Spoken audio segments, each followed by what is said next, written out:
Hello children, आज की class में हम 10th स्टैंडर्ड का लेसन नंबर 20 पढ़ेंगे जिसका नाम है एल्बम। ठीक है, एल्बम आपने देखा है ना, घरों में रहता है, फोटो लगा के रखते हैं, आप उसको एल्बम बोलते हो। तो यहाँ पे क्या होगा वो आप इस स्टोरी में जानेंगे। इसके राइटर है सुदर्शन, जिनका जन्म जो है 1896 में हुआ और निधन 1976 ईस्वी में हुआ।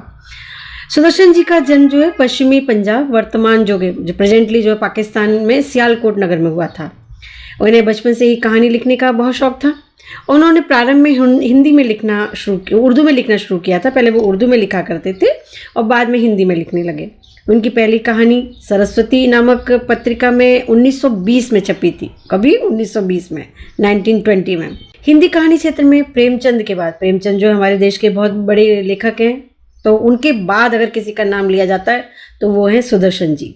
इन्होंने फिल्मों के लिए भी कहानियाँ लिखी थी, पिक्चरों के लिए भी उन्होंने स्टोरियाँ लिखी बहुत सारी, जिन पर सफल फिल्मों का निर्माण भी हुआ, सक्सेसफुल हुई वो स्टोरी, उन पर बनी हुई फिल्में। और सुदर्शन, सुमन, पारस, पनघट इनके प्रसिद्ध कहानी संग्रह हैं। प्रस्तुत कहानी में जो हमारी पढ़ेंगे हम, प्रस्तुत कहानी जो है पंडित शादीराम है एक, और उसमें लाला सदानंद के बीच जो आर्थिक व्यवहार हुआ, लाला सदानंद ने उनको पैसे दिए थे पंडित शादीराम को, तो वो व्यवहार में किस तरह की इनकी व्यवहार चला आगे, तो उनमें संबंधों को किस तरह बचाया गया, उन्होंने पैसे की वजह से संबंधों को खराब नहीं होने दिया, उसका मार्मिक इमोशनल वर्णन है।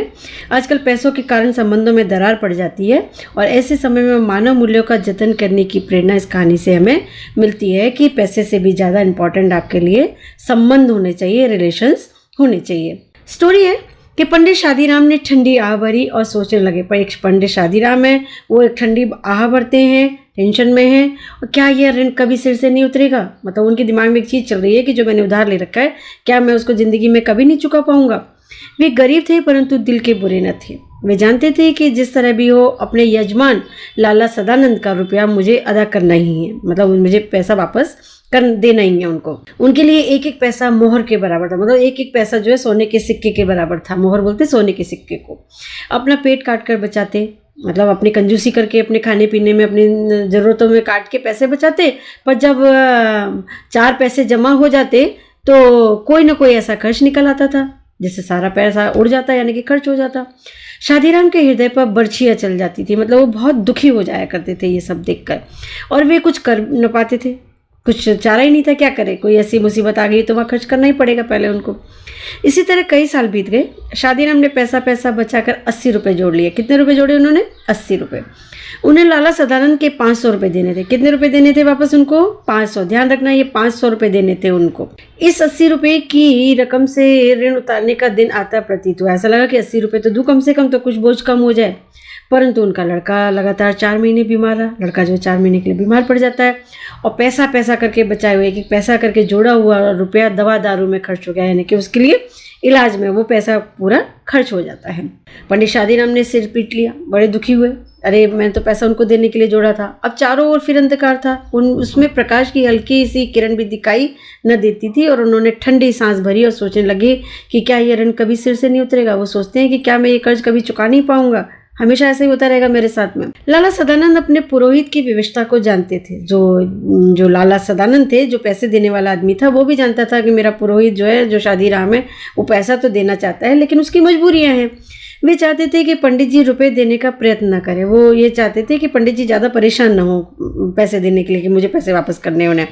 उन्हें इस रकम की जरा भी परवाह न थी। उन्होंने इसके लिए कभी तकादा तक नहीं किया। तकादा करना मतलब मांगा नहीं पैसा कि मेरा पैसा दो, मेरा पैसा दो। इस बात से भी इतना डरते थे मानो रुपए उन्हीं को देने हो। ऐसा लगता था कि वो कर्जदार वो नहीं, वो खुद ही हैं जैसे कि। तो ये उनको चीज़ अंदर ही अंदर कचोटती रहती थी, और वो सोचते थे कि मेरा जो पुरोहित है शादीराम है, पैसे नहीं वापस करेगा तो भी मुझे चलेगा। शादीराम के दिल में भी शांति न थी। वे सोचा करते थे कि कैसे भले मानस है। शादीराम के दिल में भी शांति नहीं थी। क्यों? क्योंकि वे सोचा करते थे कि कैसा भला मानस है, मतलब कितना भला मनुष्य है जो अपनी रकम के बारे में मुझसे बात तक नहीं करते, कभी अपना पैसा वापस नहीं मांगते।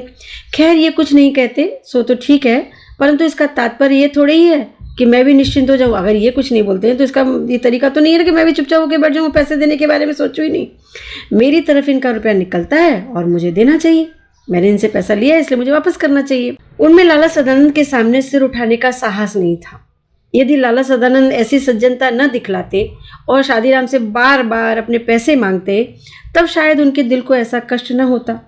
हम अत्याचार का सामना सिर उठाकर कर सकते हैं, हम अत्याचार का सामना जो सिर उठाकर कर सकते हैं, पर भलमानसी के सामने आंखें नहीं उठती। अगर हमसे कोई लड़ाई झगड़ा करने आए तो हम लड़ाई झगड़ा तो कर लेते हैं, लेकिन जब भला मनुष्य हमारे सामने आ जाए तो उसके सामने हमारा सर नहीं उठ पाता, हमारी आंखें नहीं उठ पाती हैं, या उसकी आंखों का हम सामना नहीं कर पाते हैं। एक दिन लाला सदानंद किसी काम से पंडित शादीराम के घर गए। वहाँ उनकी अलमारी में कई सौ बंगला, अंग्रेजी, हिंदी और अंग्रेजी की मासिक पत्रिकाएं देखकर बोले। उनकी अलमारी में बंगाली भाषा की, हिंदी की और अंग्रेजी की मासिक मतलब मंथली मैगजीन्स रखी होती हैं बहुत सारी। तो वो पूछते हैं ये क्या है पंडित जी? पंडित शादीराम ने उत्तर दिया कि पुरानी पत्रिकाएं, पुरानी मैगजीन्स हैं और बड़े भाई को पढ़ने का शौक था और वही ये पत्रिकाएं मंगवाते थे। अब वे जब जीवित थे तो किसी को हाथ भी नहीं लगाने देते थे। अब इन्हें कीड़े खा रहे हैं और कोई पूछता भी नहीं है, तो रद्दी में क्यों नहीं बेच देते? इनमें चित्र हैं, इनमें पिक्चर्स हैं। जब कभी बच्चे रोने लगते हैं तो एक आध निकाल कर दे देता हूँ और इससे उनके आंसू थम जाते हैं, इसलिए रद्दी में नहीं बेचता। तो वो मैगजीन्स को क्यों नहीं बेच रहे थे? ये अगर आपको क्वेश्चन आएगा कि सदानंद ने शादीराम को पुरानी पत्रिकाओं से क्या करने की सलाह दी थी, ठीक है, ये पढ़ेंगे हम। बहुत सारे क्वेश्चन हैं जिनको आप ध्यान रखेंगे तो यहाँ पे उनके आंसर भी मिलते चले जाएंगे। तो उन्होंने बोला था कि रद्दी में बेच दो, तो वो बोलते हैं कि नहीं, इनको देता हूँ तो मेरे बच्चे जो रो रहे होते हैं उनके आंसू थम जाते हैं, वो रोना बंद कर देते हैं। लाला सदानंद ने आगे बढ़कर कहा तो 2-4 पत्रिकाएं दिखाइए तो जरा देखिए इनमें कैसे चित्र हैं। पंडित शादीराम ने कुछ पत्रिकाएं दिखाई। हर एक पत्रिका में कई सुंदर और रंगीन चित्र थे। तो लाला सदानंद कुछ देर तक उलट पुलट कर देखते रहे। सहसा उनके मन में एक विचार आया। वे बोले कि ये चित्रकला के बढ़िया नमूने हैं, अगर किसी शौकीन को पसंद आ जाए तो आप 1000-2000 रुपये बड़ी आसानी से कमा सकते हैं। 1000-2000 रुपये आपको आसानी से इजीली मिल जाएगा। पंडित शादीराम ने एक ठंडी सांस भरकर कहा, ऐसे भाग्य होते तो ये धक्के न खाता फिरता। मेरे अगर इतने अच्छे भाग्य होते तो मैं जीवन में धक्के न खा रहा होता। लाला सदानंद बोले, एक काम करें। क्या? आज बैठकर जितनी अच्छी अच्छी तस्वीरें हैं सबको अलग छांट लें, सबको अलग निकाल लें। बहुत अच्छा, जब ये कर चुके तो मुझे कहलवा दें, तब मेरे पास मैसेज भेज दें जब आपका एक काम कंप्लीट हो जाए। तो आप क्या करेंगे? मैं एक एल्बम बनाऊंगा और आपकी तरफ से विज्ञापन दे दूंगा। एक मैगजीन में मैं आपका विज्ञापन दूंगा, एडवर्टाइजमेंट करूंगा, और हो सकता है ये विज्ञापन किसी शौकीन के हाथ पड़ जाए और आपको 2-4 पैसे कमा लें।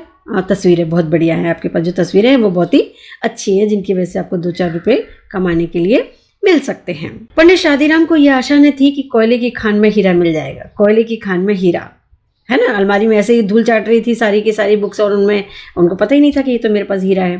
घोर निराशा ने आशा के सभी द्वार बंद कर दिए थे, क्योंकि बहुत हताश और निराश हो गए थे, तो आशा की किरण कहीं नजर ही नहीं आती थी उनको। वे उन हतभागे लोगों में से थे जो संसार में असफल और केवल असफल रहने के लिए पैदा होते हैं। ऐसे बदनसीब लोगों में थे कि जिनको लगता है कि हमारे जीवन में सफलता कभी हमें मिलेगी ही नहीं। वे सोने को हाथ लगाते तो वह भी मिट्टी हो जाता, वे सीधी बात भी करते तो उल्टी पड़ती थी। उनको पक्का विश्वास था कि यह प्रयत्न भी सफल न होगा, परंतु लाला सदानंद के कहने से दिन भर बैठकर तस्वीरें छांटते रहे। न उनके मन में लगन थी, न उनके हृदय में चाव था, न उनके सीने में उमंग थी, मतलब कोई एक्साइटमेंट नहीं था। किंतु लाला सदानंद की बात को वे टाल भी नहीं सकते थे। शाम को देखा तो 200 बढ़िया चित्र जमा हो गए। कितने? 200। उस समय वे उन्हें देखकर स्वयं उछल पड़े। उनके मुख पर आनंद की आभा नाचने लगी, एकदम एक्साइटमेंट, खुशी उनके चेहरे पे दिखने लग गई। वे उन चित्रों की ओर इस तरह देखते मानो उनमें से हर एक 10-10 के नोट हों। बच्चों को उधर देखने भी नहीं देते। वे सफलता के विचार से ही प्रसन्न हो रहे थे। वो बस सफल होने वाला हूँ मैं, इस विचार ही मन में चल रहा था और इससे ही वो बहुत एक्साइटेड थे, बहुत खुश थे। यद्यपि आशा कोसों दूर थी, लाला सदानंद की दी हुई आशा उनके मस्तिष्क में निश्चय का रूप धारण कर चुकी थी और वे खुशी से झूमने लगे थे कि अब तो मुझे पैसे मिल ही जाएंगे, कहीं ना कहीं से कोई ना कोई काम तो बन ही जाने वाला है मेरा। लाला सदानंद ने चित्रों को एल्बम में लगवाया और समाचार पत्रों में विज्ञापन दे दिया। जब पंडित शादीराम हर समय डाकिये की प्रतीक्षा करते रहते थे कि डाकिया कब आएगा मेरे लिए पैसे लेके। वे रोज सोचते थे कि आज कोई चिट्ठी आएगी, दिन बीत जाता, कोई चिट्ठी नहीं आती। रात को आशा सड़क की धूल की तरह बैठ जाती थी, मगर दूसरे दिन लाला सदानंद की बातें से फिर टूटी हुई आशा फिर जुड़ जाती थी। फिर वो उनको इनकरेज करके चले जाते थे, मोटिवेट करके चले जाते थे लाला सदानंद के, कोई बात नहीं, कल आ जाएगी, आज आ जाएगी। आशा फिर अपना चमकता हुआ मुंह दिखाकर उन्हें दरवाजे पर लाकर खड़ा कर देती थी। डाक का समय होता तो वे बाजार चल पड़ते और वहाँ से डाक खाने भी पहुँच जाते, यानी कि पोस्ट ऑफिस भी पहुँच जाते थे कि डाकिया कहीं भूल तो नहीं गया, मैं पोस्ट ऑफिस में जाके देखा हूँ। इसी तरह 1 महीना बीत गया और कोई पत्र नहीं आया। पंडित शादीराम बिल्कुल निराश हो गए, मगर फिर भी कभी कभी सफलता का विचार आ जाता था और जैसे अंधेरे में जुगनू चमक जाता है, एक आशा की किरण जैसे दिखाई दे जाती है। जुगनू की तरह चमक निराश हृदयों के लिए कैसी जीवनदायिनी और कैसी हृदय हारिणी होती है। उसके सहारे भूले हुए मुसाफिर मंजिल पर पहुंचने का प्रयत्न करते हैं और कुछ देर के लिए अपना दुख भूल भी जाते हैं। इस झूठी आशा के अंदर सच्चा प्रकाश नहीं होता, यह दूर के संगीत के समान मनोहर जरूर होती है। इस वर्षा की कमी दूर हो न हो, परंतु इससे काली घटा का जादू कौन छीन सकता है। पंडित शादीराम ने आशा नहीं छोड़ी, और या यूँ कहिए कि आशा ने पंडित शादीराम को न छोड़ा। दिन गुजरते रहे और सच पूछिए तो उनको सदानंद ने निराश नहीं होने दिया, उनको मोटिवेट वो आगे बीच में करता रहा। आखिर एक दिन शादीराम के भाग्य जागे। कलकत्ता के एक मारवाड़ी सेठ ने, कहाँ के, कलकत्ता के एक मारवाड़ी सेठ ने पत्र लिखा कि एल्बम भेज दो। कलकत्ता के एक मारवाड़ी सेठ का पत्र आता है कि एल्बम भेज दो, मगर अगर पसंद आ गया तो खरीद लिया जाएगा। मूल्य की चिंता नहीं, मतलब पैसे की चिंता मत करो, चीज़ अच्छी होनी चाहिए, मुँह मांगा पैसा मिलेगा। ये पत्र उस करवट के समान था जो सोया हुआ आदमी जागने से पहले बदलता है और उसके बाद उठ बैठता है। ये किसी आदमी की करवट नहीं थी, ये भाग्य की करवट थी। और पंडित शादीराम दौड़े हुए सदानंद के घर पास पहुंच जाते हैं और उन्हें पत्र दिखाकर बोले कि आखिर आज एक पत्र आ गया, भेज दूँ एल्बम। उनको बोलते हैं कि एल्बम भेज दूँ। तो यहाँ पे देखना अभी सीन चेंज होगा कि उन्होंने एल्बम किस तरह से बनवाई और उन्होंने बिकवाई उन्होंने, और किस तरह से खुश हो गए। उन्होंने बताया कि आज मारवाड़ी सेठ का, कलकत्ते के मारवाड़ी सेठ का पत्र आ गया है और क्या मैं उनको ये एल्बम भेज सकता हूँ। तो ये बात यहाँ पे ख़त्म हो जाती है। अब इस बात को नेक्स्ट सीन आता है कि 6 महीने बीत गए। ये घटना को बीते हुए 6 महीने बीत गए। लाला सदानंद बीमार थे। पंडित शादीराम के लिए दिन रात माला फेरा करते। तो एक क्वेश्चन है आपका कि लाला सदानंद की बीमारी के समय पंडित शादीराम किस तरह सेवा करते थे। तो आप यहाँ पे लिख सकते हो कि पंडित शादीराम उनके लिए दिन रात माला फेरा करते थे। वे न वैद्य थे न डॉक्टर, वो तो पंडित जी थे, न वैद्य थे वो, डॉक्टर भी नहीं थे और ना ही हकीम। उनकी औषधि माला फेरना ही थी और वह काम वे अपनी आत्मा की पूरी शक्ति अपने पूरे मन से कर रहे थे। उन्हें औषधि की अपेक्षा आशीर्वाद में और प्रार्थना पर अधिक भरोसा था। उन्हें लगता था कि दवाइयों से भी ज़्यादा दुआओं में असर होता है। वे सोचते थे कि दवा से दुआ ज़्यादा अच्छी होती है, वो ज़्यादा फलती फूलती है। एक दिन लाला सदानंद जो है चारपाई पर लेटे थे। एक दिन की घटना है कि लाला सदानंद चारपाई पर लेटे हुए हैं और उनके पास ही उनकी बूढ़ी माँ उनके दुर्बल यानी कि कमज़ोर और पीले मुंह को देख देख कर अपनी आंखों के आंसू अंदर ही अंदर पी रही है। मतलब अपने बेटे के सामने रो नहीं रही है, लेकिन उसकी आंखें में आंसू भरे हुए हैं। थोड़ी दूरी पर एक कोने में उनकी नवोड़ा स्त्री घूंघट निकाल कर खड़ी थी और देख रही थी कि कोई काम ऐसा तो नहीं जो रह गया हो। पास पड़ी चौकी पर पंडित शादीराम बैठे और रोगी को भगवत गीता सुना रहे हैं, गीता का पाठ कर रहे हैं। कौन? पंडित शादीराम। कौन बीमार है? सदानंद बीमार है बहुत। एकाएक लाला सदानंद बेसुध हो गए। बेसुध हो गए ना कि बेहोश हो गए वो। पंडित जी ने गीता छोड़ दी और उनके सिरहाने बैठ गए। उनके पलंग पे जाके उनके सिरहाने बैठ जाते हैं। स्त्री गर्म दूध लाने के लिए अंदर दौड़ी। जो उनकी पत्नी थी सदानंद की, वो किचन में जाती है कि गर्म दूध ला लेकर आऊँ, और माँ घबरा कर बेटे को आवाज़ देने लगती है। इसी बीच पंडित जी को लगा कि रोगी के सिरहाने के नीचे कोई चुभती हुई चीज़ रखी है। उन्होंने नीचे हाथ डालकर देखा, तो मतलब सिरहाने जब वो बैठे तो उनको कोई चीज़ चुभी सिरहाने, तो उन्होंने नीचे हाथ डाल के उसमें चादर के नीचे देखा तो उनके आश्चर्य की सीमा नहीं रह गई। यह सत्य चीज़ वही एल्बम था। वो क्या था? एल्बम था, जिसे किसी सेठ ने नहीं बल्कि स्वयं लाला सदानंद ने खरीदा था। वो जो एल्बम था किसी सेठ ने नहीं खरीदा था, कोई कलकत्ता का मारवाड़ी सेठ नहीं था। उन्होंने सदानंद ने खुद चिट्ठी लेके खुद ही मंगा लिया था और पैसे भेज दिए थे। पंडित शादीराम इस विचार से बहुत प्रसन्न थे कि उन्होंने सदानंद का ऋण उतार दिया। इस बात से बड़े वो एक्साइटेड थे कि मैं तो सदानंद के पैसे एल्बम बना के भेज दिया और चुका दिया ऋण। मगर यह जानकर उनके हृदय को चोट सी लगी कि ऋण उतरा नहीं। यह जान के उनके हृदय को चोट लगती है, उनका दिल टूट जाता है, बहुत तकलीफ होती है और बोलते हैं कि ऋण उतरा नहीं अपितु पहले से दुगना चढ़ गया है, यानी कि डबल दिए तो चढ़ गया मेरे ऊपर अब तो। उन्होंने बेसुध यानी कि बेहोश यजमान के पास बैठे बैठे एक ठंडी सांस भरी और सोचने लगे कि यह ऋण यानी कि यह कर्ज मेरे सिर से क्या कभी न उतरेगा? क्या मैं ये इनका कर्ज कभी नहीं चुका पाऊंगा? जिंदगी भर मैं इनका कर्जदारी रहूंगा। कुछ देर बाद लाला सदानंद को होश आया तो उन्होंने पंडित जी से एल्बम छीन लिया। उन्होंने पंडित जी से एल्बम छीन लिया और धीरे से कहा कि ये एल्बम अब मैंने सेठ साहब से मंगवा लिया है। उनका मन बहलाने के लिए उनको बोल देते हैं कि तुमने तो कलकत्ते के मारवाड़ी सेठ को ही बेचा था, लेकिन वो मारवाड़ी सेठ से मैंने मंगवा लिया। पंडित जी जानते थे कि यजमान झूठ बोल रहे हैं, परंतु वे उन्हें पहले से भी अधिक सज्जन, अधिक उपकारी और ऊंचा समझने लगे थे, और वह यह न कह सके कि आप झूठ बोल रहे हैं। और उनमें यह हिम्मत न थी कि वे चुपचाप माला फेरने लग जाते हैं। तो इस स्टोरी में आपने कैसे जाना ना कि कितना मधुर संबंध दोनों में था। एक कर्जदार था तो भी वो उसको कर्जदार नहीं समझता है ना, और वो और उसको मदद ही करता रहता है कि किस तरह से मैं अपने पंडित की मदद कर सकूं।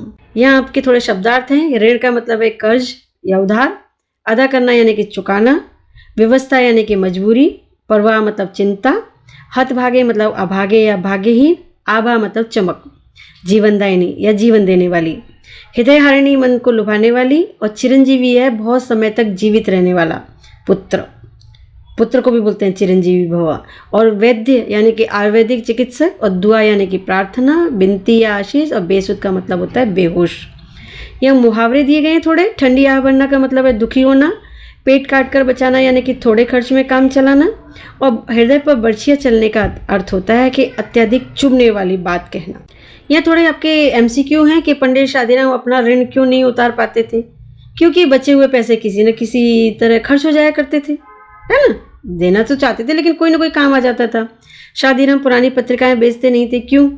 क्योंकि उनके रोते हुए बच्चे उनमें के चित्रों को देखकर चुप हो जाते थे। और फिर है कि सदानंद के कहने पर शादीराम ने पत्रिकाओं के चित्रों का क्या किया था? एल्बम बनवाया था। और फिर है कि पंडित शादीराम को एल्बम के कितने रुपए मिले थे? 1000, 2000, 200, 2000, 100। इसमें यहाँ पे ये जो सारे ऑप्शन दिए गए हैं इसमें से कोई भी नहीं है। एक्चुअली इसका आंसर है कि 500 रुपये उनको मिले थे। ठीक है, तो इस तरह से ही आपका ये लेसन कंप्लीट होता है। होप आप लोगों को ये लेसन बहुत अच्छे से समझ में आ गया होगा, और आप ज़्यादा से ज़्यादा इसको शेयर करेंगे, लाइक करेंगे और सब्सक्राइब करेंगे, और कमेंट बॉक्स में जाके अपने कमेंट लिखना नहीं भूलेंगे। Okay, thank you.